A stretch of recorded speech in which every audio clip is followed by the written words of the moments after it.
नमस्कार, मेरा नाम है निवेदिता शांडिल्य और आप देख रहे हैं पॉलिटिक्स। 27 फरवरी हिमाचल प्रदेश में एक सीट पर राज्यसभा के चुनाव हुए। यहां 40 विधायकों के साथ कांग्रेस की सरकार है और बीजेपी के पास केवल 25 विधायक हैं। लेकिन इसके बावजूद जब चुनाव हुए तो कांग्रेस के राज्यसभा के उम्मीदवार सांसद अभिषेक मनु सिंघवी को महज 34 वोट मिले और बीजेपी ये चुनाव जीत गई। कांग्रेस के लिए ये सबसे अधिक चौंकाने वाले नतीजे रहे कि हिमाचल प्रदेश में संख्या बल होने के बावजूद कांग्रेस उम्मीदवार को हार मिल गई। दरअसल हुआ ये कि 6 कांग्रेस विधायकों ने क्रॉस वोटिंग की, यानी कि बीजेपी के पक्ष में वोट डाल दिए। इसके बाद सवाल ये उठता है कि क्या ये 6 विधायक बगावत कर रहे हैं या फिर बीजेपी में शामिल होने वाले हैं। क्या हिमाचल प्रदेश में कांग्रेस की सरकार गिर जाएगी? और साथ ही साथ ये सब संभव हुआ कैसे?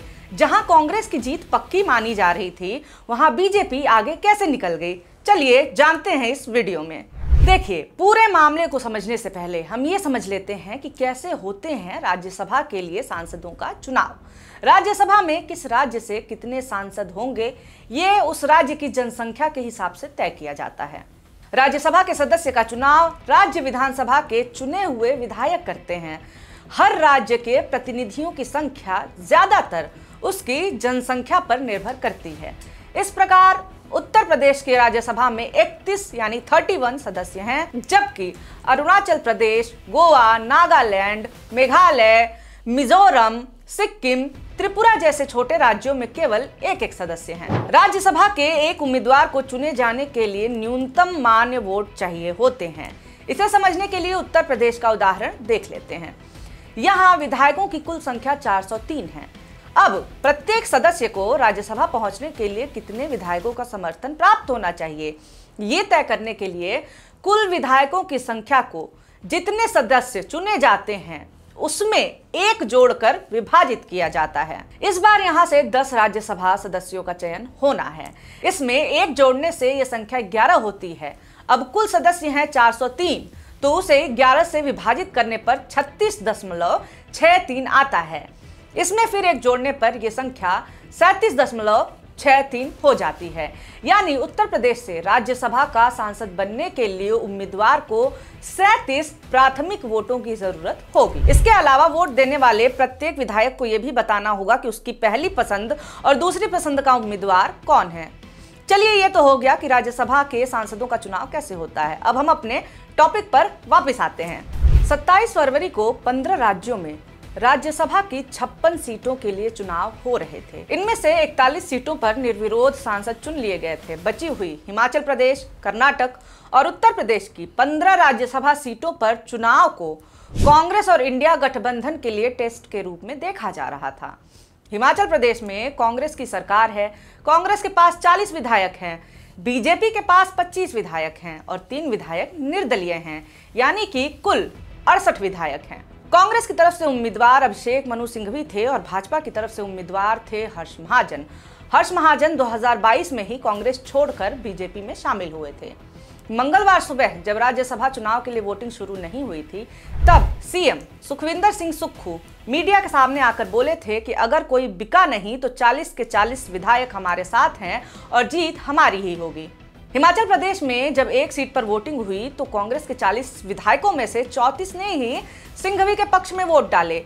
बीजेपी के उम्मीदवार हर्ष महाजन को भी कुल 34 वोट मिले, यानी बीजेपी के 25 विधायकों के अलावा 3 निर्दलीय विधायकों और 6 कांग्रेस विधायकों ने बीजेपी उम्मीदवार के लिए वोट डाले। 25 विधायकों वाली बीजेपी हिमाचल में 34 वोट पाने में सफल रही। कांग्रेस और बीजेपी दोनों उम्मीदवारों के पास 34-34 वोट थे। ऐसे में नतीजे का फैसला लॉटरी के जरिए हुआ। हिमाचल में जिन विधायकों ने क्रॉस वोटिंग की, उनके बारे में सिंघवी ने कहा कि ये लोग रात तक हमारे साथ बैठ के खाना खा रहे थे, सुबह 2 लोगों ने साथ में नाश्ता भी किया। ऐसे में ये बताता है कि हम लोगों को चरित्र पहचानने के मामले में हम कितने खराब हैं। ट्रिब्यून इंडिया की रिपोर्ट के मुताबिक कांग्रेस के जिन 6 विधायकों ने क्रॉस वोटिंग की, उनके नाम आप स्क्रीन पे यहां देख सकते हैं।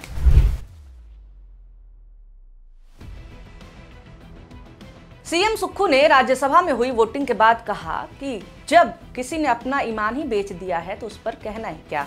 जो विधायक कांग्रेस के चुनाव चिन्ह पर चुनकर आए वो बीजेपी को अपने क्षेत्रों में हरा कर आए हैं। हिमाचल की इस एक सीट पर बीजेपी किस कदर सक्रिय थी, इसे इस बात से समझिए कि कांग्रेस के विधायक सुदर्शन बबलू की तबीयत खराब थी। वो सीएम के हेलीकॉप्टर से वोट करने के लिए पहुंचे थे। बबलू के वोट पर बीजेपी ने आपत्ति जताई थी और चुनाव आयोग से दखल देने की मांग भी की थी। ऐसा नहीं है कि सिर्फ हिमाचल प्रदेश में क्रॉस वोटिंग हुई थी, ऐसा ही कुछ उत्तर प्रदेश में भी देखने को मिला। उत्तर प्रदेश में राज्यसभा की 10 सीटों के लिए चुनाव हुआ था। इसमें से 7 सीटों पर बीजेपी की जीत तय मानी जा रही थी और 3 पर सपा की। मगर जैसे ही मंगलवार सुबह वोटिंग की शुरुआत हुई तो सपा के विधायकों के पाला बदलने की खबरें शुरू होने लगी। यूपी में राज्यसभा से बीजेपी के 8 और सपा के 2 सांसद चुने गए हैं। रिपोर्ट के मुताबिक सपा के कम से कम 7 विधायकों ने क्रॉस वोटिंग करते हुए बीजेपी को फायदा पहुंचाया है। सपा के चीफ व्हिप मनोज पांडे ने मंगलवार सुबह ही अपने पद से इस्तीफा भी दे दिया था। इंडियन एक्सप्रेस की रिपोर्ट के मुताबिक सपा के किन विधायकों ने क्रॉस वोटिंग की है, ये उनके नाम हैं।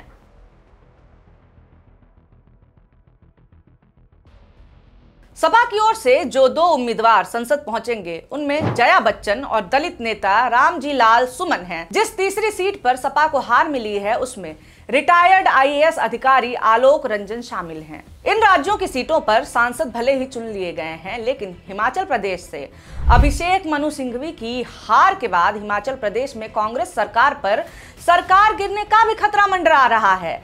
इस पर कांग्रेस नेता अभिषेक मनु सिंघवी का कहना है कि बीजेपी से एक बात पूछना चाहता हूं, वो अपने अंदर झांक कर देखे और इस पर विचार करे कि जब 25 सदस्यों वाली पार्टी 43 सीटों वाली पार्टी के खिलाफ उम्मीदवार खड़ा करे तो उसका एक संदेश यही है कि हम बेशर्मी से वो करेंगे जिसकी इजाजत कानून नहीं देता है। तो अब यहाँ पर एक सवाल ये भी उठता है कि क्रॉस वोटिंग पर नियम कानून आखिर कहते क्या हैं और ये खुले में क्रॉस वोटिंग कैसे कर पा रहे हैं। क्रॉस वोटिंग का मतलब है किसी पार्टी का विधायक किसी दूसरी पार्टी के उम्मीदवार को वोट कर दे। राज्यसभा चुनाव, विधान परिषद चुनाव और राष्ट्रपति के चुनावों में अक्सर क्रॉस वोटिंग होती है। साल 1998 में क्रॉस वोटिंग के चलते कांग्रेस द्वारा ओपन बैलेट का नियम लाया गया। इसके तहत हर विधायक को अपना वोट पार्टी के मुखिया या अधिकृत एजेंट को दिखाना होगा। हालांकि उसके बाद भी क्रॉस वोटिंग होती रही और आज भी हो रही है। राज्यसभा चुनावों में खरीद फरोख्त, दल बदल, क्रॉस वोटिंग जैसी शिकायतें अक्सर होती हैं। चलिए एक उदाहरण से समझते हैं। साल 2016 में एक दिलचस्प मामला सामने आया जब गलत पेन के इस्तेमाल के कारण 1 दर्जन से ज्यादा विधायकों के वोट रद्द कर दिए गए। ये मामला था हरियाणा का, जब कांग्रेस पार्टी के 13 विधायकों के वोट गलत पेन के इस्तेमाल की वजह से रद्द कर दिए गए थे। कहा गया कि पीठासीन अधिकारी जिस पेन की अनुमति दे उसी का इस्तेमाल मत पत्र पर करना था। वहीं पार्टी के विधायक रणदीप सुरजेवाला का वोट सिर्फ इसलिए रद्द कर दिया गया क्योंकि उन्होंने अपना वोट कांग्रेस विधायक दल की नेता किरण चौधरी को दिखा दिया था। नियमों के मुताबिक मतदान गुप्त होता है और बैलेट बॉक्स में डालने से पहले इसे किसी को भी दिखाने की अनुमति नहीं होती है। दरअसल क्रॉस वोटिंग इसीलिए भी विधायकों के लिए आसान हो जाती है क्योंकि ऐसा करने वाले विधायक की सदस्यता पर आंच नहीं आती। क्रॉस वोटिंग करने वाले विधायक के खिलाफ उसकी पार्टी कोई कार्रवाई जरूर कर सकती है। साल 2017 में गुजरात में कांग्रेस पार्टी ने क्रॉस वोटिंग करने के लिए अपने 14 विधायकों को 6 साल के लिए पार्टी से निष्कासित कर दिया था। लेकिन क्रॉस वोटिंग करने वाले विधायक की सदस्यता पर कोई फर्क नहीं पड़ता, यानी कि उसके ऊपर दल बदल कानून लागू नहीं होता है। जब तक कोई सदस्य अपनी मूल पार्टी जिससे वो विधायक है उससे इस्तीफा देकर दूसरी पार्टी में शामिल नहीं होता, तब तक वो दल बदल कानून के दायरे में नहीं आता। आइए अब हम अपने सबसे अहम सवाल पर आते हैं कि क्या राज्यसभा चुनाव में विधायकों की बगावत के कारण मिली हार के बाद हिमाचल प्रदेश में कांग्रेस की सरकार गिर जाएगी?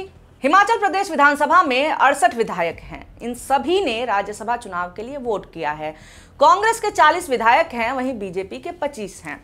वहीं नालागढ़ से कृष्णलाल ठाकुर, देहरा से होशियार सिंह और हमीरपुर से आशीष शर्मा निर्दलीय विधायक हैं। राज्य में सरकार बनाने के लिए किसी भी दल को 35 विधायकों की जरूरत होती है।